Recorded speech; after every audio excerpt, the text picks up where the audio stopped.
Ito ang GMA Regional TV News.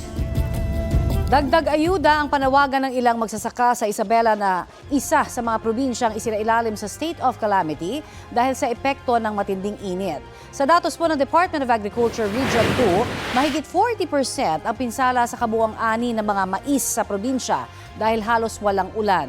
Nitong unang linggo ng Abril, isailalim sa state of calamity ang probinsya. Ganyan din po ang sitwasyon sa Cagayan na isinailalim din sa state of calamity dahil sa epekto ng matinding init at sa nararanasang energy crisis.